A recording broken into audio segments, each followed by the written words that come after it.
Guys, কালকে সবাই Valentine's দিবস পালন করেছে। তো আজকের ভিডিওর টপিক হলো কালকের দিনটা কার কেমন কেটেছে এটা জানা। তো আমি ভ্যালেন্টাইন্স দিবসের নতুন নাম রেখেছি, সেটা হলো পুনর্মিলন। তো কালকে কে কে পুনর্মিলন করেছে, কালকের দিনটা কীভাবে কে কাটিয়েছে, চলো একবার জেনে নিই। হ্যাঁ, প্রথমেই যাবো আমরা পূজা ম্যাডামের কাছে। পূজা ম্যাডাম, কালকের দিন আপনার কেমন কাটলো একটু বলুন। সন্ধ্যাবেলা বেগুন খেতে করতে গেলাম চুরি।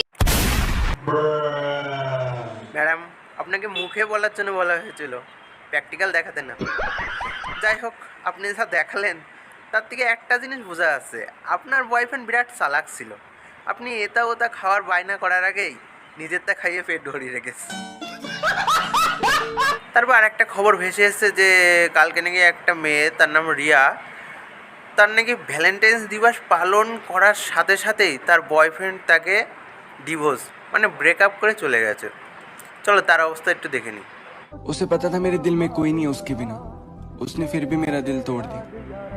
उसे पता था मैं नहीं जी सकता उसके, उसने फिर भी খারাপ मुझे অবস্থা। যাই হোক ম্যাডাম, আমি একটা জিনিসই বলতে চাই, যা আবার হয়ে গিয়েছে, আপনার কিন্তু দুধ উতলি গিয়েছে, বাটি থেকে উপচে পড়ছে।